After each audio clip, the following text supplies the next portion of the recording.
wrestling fans, to another exciting episode of CCW Surge Plus on the heels of Stampede number 34, one of the biggest events in Continental Championship Wrestling history. My guest this week, the new breed, Landon Crews. Mr. Crews, probably one of the biggest shows of your career, fair to say? No doubt. I want to thank you for being my guest this week. We're going to ask you some questions. We've already seen the interview with the mastermind, Chris Turner. It's, very uncomfortable having the interview with him. But I want to bring up an opening point. And I apologize, my question is going to take me a moment to get to. Between you and I, we have seen a lot of people come into this company over the years. Some of them deserving of their spot, some of them internet darlings. Not always the best talent, but something universally is that they've all been a protege or a student of Chris Turner. Over the years, we've seen some of these competitors come into Continental Championship Wrestling and kind of get an unfair advantage over other competitors, right to the top of the card, and that's by association with Chris. And history has shown inevitably those competitors turn on Chris and try to move forward in their career, going over Chris Turner, stepping past the quote-unquote legend. I want to ask you specifically, because we have seen these people come in and out of this company over the years, and Chris Turner has never turned his back on the fans, even in those moments of unhappiness, as we'd say. So I asked him specifically in his interview, Landon, why was it Landon Crews that broke the camel's back? From your perspective, why? What caused this change? What caused us to get to where we are going to be on March 22nd? When me and Chris first met, I was 8 years old, and he was that football coach that I looked up to so much, not only for being a football coach, but he was a professional wrestler at the ballpark. I didn't really care about football every time I showed up for practice. I was seeing a professional wrestler right there live and in person. He was as big as anybody, and he has been for over 30 years. He was the face of pro wrestling in the Southeast region, the face of Continental Championship Wrestling. CCW is and was the place to be, and it's continuing to be that way. So you ask, what broke the camel's back for Chris after all those years of being the top guy, the ones that's hugging the babies, going around high-fiving people with a smile on his face? Chris was scared. Chris was scared and worried about what had happened to him in the past. There have been people that came through CCW for themselves and for themselves only. And every single time that Turner lent out a helping hand, he got screwed. Every single time.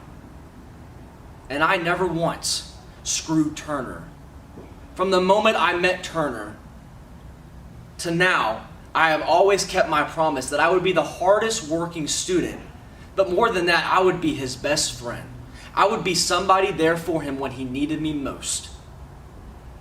Chris was honestly scared that it was going to happen again. And he turned his back on me, turned his back on CCW, he turned his back on professional wrestling. Do you take any personal responsibility? Do you feel as if any of this is your fault? Realistically, do you feel as if any of this... Let's go back to the night you won the championship. Chris Turner was the first guy in the ring. So from your vantage point, you turn around and you see Chris. Chris has had a sticking point where he specifically said, I did it. Do you remember this? Do you take any type of responsibility for that? I've won the world title here in CCW 3 times. First night I did it at home, Tampa, Florida. I was 20 years old. Second night I did it, I was right here, 2020, lockdown, studio taping. The third time I did it, we were up in Georgia. And that third time, after everything was against us, against CCW, against the world and pro wrestling, when we were trying to make it back, running live shows, making money again, going around doing the touring, the excitement was so real and so live. I could have said anything to Chris. It was a great moment for not only myself, but for the locker room. An amazing Wrestle Bash, an amazing year to come, to look forward to. We felt like all we had to do was keep going up and keep climbing. So I probably did say I did it. I can't exactly remember what I said.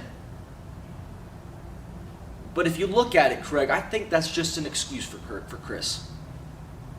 Chris had been screwed, like I mentioned before, all throughout his life and his career. He knows my intentions were always good. And he knows that if he were in trouble or if he needed somebody, I would lend a helping hand. And I have proved that. And I tried to look from multiple angles. What could I have done differently? What could I have done to save Chris from doing what he did, from turning his back on the entire company and myself? It doesn't make sense still. It does not make sense. You feel you winning that championship, he might have been trying to live vicariously through you. Younger talent, obviously, one of his best friends in the locker room. I've seen that for years. You are one of the faces of this company. There's never going to be a doubt of that. But Chris Turner, again, the first guy out there to come cheer you on. And as quickly as that situation turned, and we've seen it on Surge, we've recapped it a few times. As quickly as that situation turned to almost attempt to end your career. I mean, first off, you've just been in a 45-minute match with two other competitors.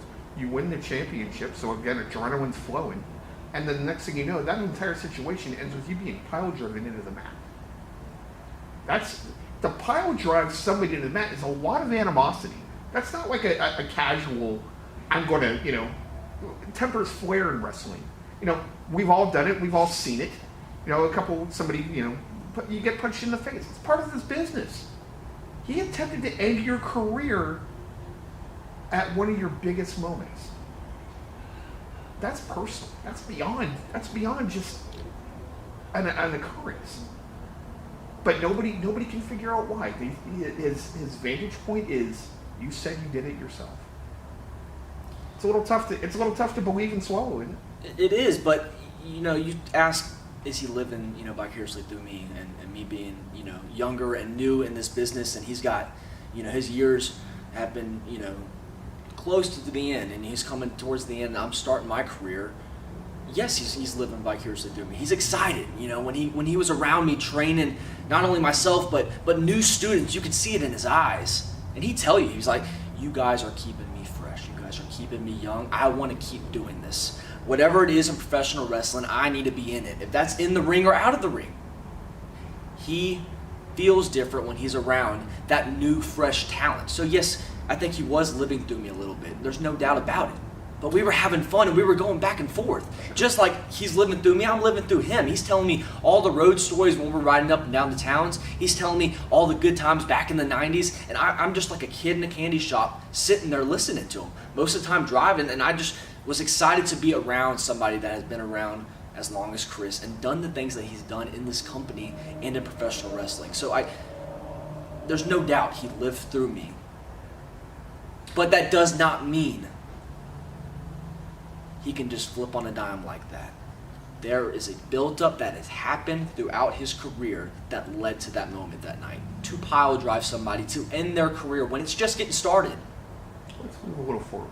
You eventually got a rematch, or a match with Chris Turner that was heavily contested to get to that point to start with. Chris Turner came out the winner. Mind you, outside interference. Unfortunately in the record books, nobody's going to look back and see how he won the match. It's just that it has his name. Chris Turner has won that match. You left after that, took some time off, partially due to injury. You also had some life events that were occurring that were, wonderful life events. But now that you were back, first off, what was your mindset after he beat you in the match? I had pictured that night after realizing that there's no way getting through to him. The calls, the text messages, I had to Facebook message and find his email to get a hold of him, and he still would not respond. Somebody that I would talk to day in and day out from the time that the sun rose to the time that the sun set. We were in communication up until the night that he turned on me. So yeah, I'm picturing this night where I'm standing against my best friend. The one guy in professional wrestling that I truly looked up to. Not somebody that you just see and you grow up and you want to be like. No, I truly looked up to Chris because I was living through him. and seeing all his memories and listening to him talk and tell stories, he was everything in professional wrestling for me. So I pictured that night not knowing what's going to happen, and it was hard to focus on it.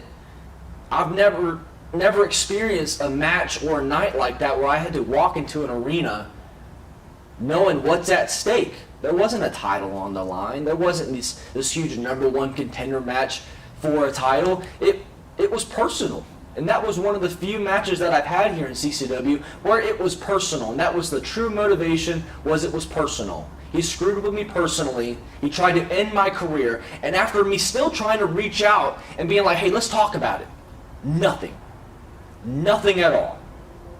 Yeah, it screwed with me. With that win, do you feel as if he was done with you? And the reason I say this is because since you've been back, petitioned for a match, challenged him for a match, interfered with other matches involving the Brotherhood. Basically everything you could do to get his attention, and Chris Turner on a microphone said, I don't want any part of Landon Crews. Do you feel that was it? When he won that match, that was it? There was nothing left for him to prove? Well, there wasn't anything left for him to prove, but at the same time, I felt like my career was over, to a point where I was brutally damaged in that match, but even more so emotionally and mentally. Yeah, I had some injury that I had to take care of, and I left for a couple years, and that was more mental than anything, though. My whole wrestling career changed that night, from all these goals that I had and this fire that I was building off of each and every night. It was diminished very quickly, and we're not going to go into how he won the match. That, like you said, that doesn't matter. It's got in the win column a 1 for Turner, and in the loss column it's got me. That night changed me, and I thought I was done, Greg. I thought that was it for Landon Crews. I thought that was it until I finally rolled out of bed one day, 2 years later, said, you know what, enough's enough. I'm seeing what's going on in CCW. I stayed back, I watched. I wasn't in communication with anyone, but I'm still watching. I'm seeing what's going on. And I see that it wasn't over for Turner. He was just getting started. You know, he wants to talk about that his in-ring days are done, but he's a lot more powerful than just being in that ring. He holds a lot of power here in CCW with the Brotherhood. A force to be reckoned with here, taking out names left after right. And I tell you what, I was fed up. That lit the next fire for me. That lit the fire to say, hey, get up, get back in shape, go get after it, go sign that contract to join back on the CCW roster, and do everything you can to get that match with Chris Turner once and for all. Let's talk about the power Chris Turner has. In response to you petitioning and challenging and not just asking, but demanding this match, the Brotherhood kind of went on a tear of competitors. 2 specific. One being Prince Cito, which they may have ended his career. Do you feel any responsibility for that? You know, I like to look at things from a whole picture, and when I do that, I happen to put a lot of blame on myself for a lot of situations in life. I always look at things going, could I have done something differently to change that outcome? For instance, Prince Cito, a phenomenal wrestler, young, hungry, exciting, and nobody knows what the future is for him. I can easily look at myself in the mirror and be like, you caused this, Landon. This is your fault. I would drive myself crazy, though. It is wrestling. You know, unfortunately, injuries happen. These aren't the, you know, it's not bad luck, as it's been told to me a million times. Let's talk about the second person they attacked. And that's going to get us into Stampede.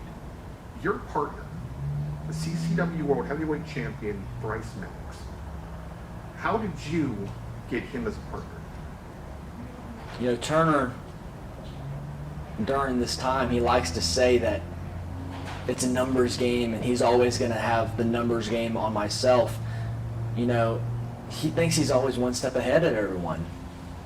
And he doesn't realize that I know him better than anyone in the CCW locker room. So when it came down to picking a partner to choose, I had to go for the best. I had to go for the best because I'm done messing around with Chris Turner and the Brotherhood. I am walking into Stampede to end Chris Turner and the Brotherhood. And that's why I went for the very best, the CCW Heavyweight Champion, Bryce Maddox. Let me give you another follow-up question to that. Now, historically, that Stampede Battle Royal, the winner goes on to directly face the CCW Heavyweight Champion.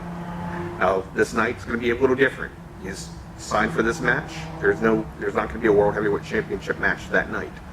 But do you feel going into a cage match that his attention may be diverted anywhere else than being right beside you in that match? You know, Bryce is a very smart guy. He's physically in shape. He's mentally sharp. And we've had a lot of conversations about this. There's a lot on his plate. You know, he holds what everybody wants to have here in CCW, and that's the world title. So I can understand that his mind probably is a little all over the place. But if I know Bryce, I know that he is focused at the task that is in front of him. And that next task for him is walking into Jacksonville, Florida, getting ready to be locked inside a steel cage alongside myself, going on against Chris Turner and Havoc. Let's talk about that main event. Why steel cage? As I told Chris during our interview, my one-on-one, there's historically been 2 cage matches in this company, and none of them have ended well. But when he was previously in, as I recap the injuries on it, everybody in that match came out injured. Both referees, all 4 competitors, to the point that even Chris almost had a heart attack in that match. This is 20 some odd years ago. Chris Turner in his prime. Chris Turner today in a cage match, as somebody's going to be sitting at ringside and watching this, not just as a fan, but as a member of this company, I have to be concerned about everybody's abilities and welfare in that match. And has seen what has happened in the past, how just physically devastating that match is to competitors. That's a long way to go for not only a main event, but for a vendetta between 2 competitors, let alone 4. What is your mindset going into that cage? I get this question a lot, because it's a first for all of us, minus Chris Turner, of course. Havoc's never been in one. I've never been in one. Bryce has never been in one. And there's some mystery behind that. There is, because you hear about this kind of match and the history that it's had here in CCW. But I felt that by doing this, it was the only choice I had. And I say this for a couple of reasons. Turner thinks he always has the upper hand on the numbers game. And we have completely equalized that by using the steel cage. There's nobody that can get inside that cage other than the 4 of us. But I'm not here just to beat Chris Turner. I'm here to hurt Chris Turner. I'm here to end the career of Chris Turner to the point where he's not even walking around the locker room anymore, to the point where he cannot stick his nose in everybody else's business and sit here watching over the so-called brotherhood who have put so much hurt in this business and in this company. I am there to eliminate Chris Turner and the brotherhood. There's a lot of anger there. There's a lot of anger there. You succeed. Where do you go? What's next on Landon Crews? I want to say you're not agenda, but what's next on Landon Crews's goals in CCW after that? This is not a match you just easily come back from. It's not for any of you in it. The level of violence in a cage match is terrifying. You know, again, for us out here watching it from the outside, it's a novelty. It's a wonderful thing we get to sit back because we're not in there. You know, my face ain't getting raked around. I'm not coming out here, you know, bleeding, scarred, injured, whatever else. I'm not a competitor. You are. Does all of this stuff, no matter what you want to do to Chris in that match or to the brotherhood, your outcome. What are you worried most about happening with Landon Crews inside that cage? You know, a lot of people asked me when I signed last summer what my goals were signing my new contract here in CCW. And I had one goal for him. It's to end Chris Turner's legacy. I've gotten to the point where I can now say it is to end Chris Turner's legacy. He's tarnished it, and I'm here to end it. I'm here to end the brotherhood. I cannot move on to goal number 2 until this goal number 1 is finished. So Craig, I don't quite honestly know what comes after Stampede, because I have not lived through Stampede yet, and I have not completed what I signed my contract to do, and that was to end Chris Turner and the Brotherhood. All right. Parting thoughts for Stampede, for what, as a fan, what should we expect? What are you hoping as a fan that we see? As a fan, for attending Stampede, you will have an amazing night. You're going to see something that you've never seen before. You're going to see one hell of a show. You're going to have a wonderful time. That's where it stops. Chris Turner, I'm talking to you now, right through this camera, and I hope you're watching. You're going to walk into Stampede. You're not going to be able to walk out. What myself and the machine Bryce Maddox will do to both you and Havoc will be career-ending. I'm happy you had one heck of a career here in CCW, but it stops March 22nd. Go ahead and start packing your stuff up.